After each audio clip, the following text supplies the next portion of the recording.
الحمد لله نحمده ونستعينه ونستغفره ونؤمن به ونتوكل عليه ونعوذ بالله من شرور أنفسنا ومن سيئات أعمالنا من يهده الله فلا مضل له ومن يضلله فلا هادي له ونشهد أن لا إله إلا الله وحده لا شريك له ونشهد أن سيدنا ومولانا وحبيبنا محمدا عبده ورسوله الحمد لله وكفى والصلاة والسلام على رسوله المصطفى وعلى عباده الذين ارتضى ومن بهداهم اهتدى وبآثار أهل المدينة اكتفى أعوذ بالله من الشيطان الرجيم بسم الله الرحمن الرحيم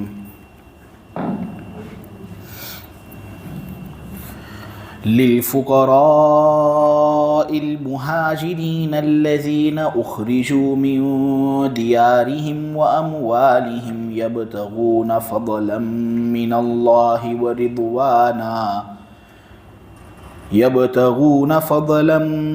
الله ورضوانا وينشرون الله ورسوله أولئك هم الصادقون والذين تبوأوا الدار والإيمان من قبلهم يحبون من هاجر إليهم ولا يجدون في صدورهم حاجة مما أوتوا ويؤثرون على أنفسهم ولو كان بهم خصاصة ومن يوق شح نفسه فأولئك هم المفلحون والذين جاءوا من بعدهم يقولون ربنا اغفر لنا ولإخواننا الذين سبقونا بالإيمان ولا تجعل في قلوبنا غلا للذين آمنوا ربنا إنك رؤوف رحيم صدق اللہ العظیم۔ مال فی پر حق ان حاجت مند مہاجروں کو حاصل ہے جن کو ان کے گھروں سے نکالا گیا، جن کو ان کے اموال سے بے دخل کر دیا گیا۔ یہ لوگ تو اللہ کا فضل اور اس کی خوشنودی تلاش کرتے ہیں، اللہ اور اس کے رسول کی مدد کرتے ہیں، یہی ہے وہ لوگ جو بڑے سچے ہیں۔ مال فی پر ان لوگوں کو بھی حق حاصل ہے جو ان سے پہلے ایمان کے ساتھ مدینہ منورہ کے اندر مقیم تھے، یعنی انصار کو بھی مال فی پر حق حاصل ہے۔ یہ لوگ محبت کرتے ہیں ان لوگوں سے جو ان کی طرف ہجرت کر کے آتے ہیں، اور جو چیز ان ہجرت کرنے والوں کو دی جاتی ہے اس سلسلے میں اپنے دلوں کے اندر یہ کوئی خواہش محسوس نہیں کرتے، اپنے آپ پر دوسرے لوگوں کو ترجیح دیتے ہیں اگرچہ خود وہ خستہ حالت ہی کے اندر ہی کیوں مبتلا نہ ہو، اپنے آپ پر دوسرے لوگوں کو یہ ترجیح دیتے ہیں اگرچہ یہ لوگ خود خستہ حالی کے اندر مبتلا ہو۔ جو شخص اپنی طبیعت کے بخل سے بچا لیا گیا، یہی ہے وہ لوگ جو کامیابی حاصل کرنے والے ہیں۔ مال فی پر حق ان لوگوں کو بھی حاصل ہے جو ان کے بعد آئے، جو کہتے ہیں اے ہمارے پالنہار ہمیں معاف کر دے، ہمارے ان بھائیوں کو معاف فرما دے جو ہم سے پہلے ایمان لے آئے، اور وہ لوگ جو ایمان لے آئے ان کے متعلق ہمارے دلوں کے اندر کسی بھی قسم کا کینہ پیدا مت کرنا۔ وہ لوگ جو ایمان لے آئے ان کے متعلق ہمارے دلوں کے اندر کسی بھی قسم کا کینہ پیدا مت کرنا۔ اے ہمارے پروردگار، یقیناً تو بہت شفقت کرنے والا ہے اور بالخصوص ایمان والوں پر بڑا مہربان ہے۔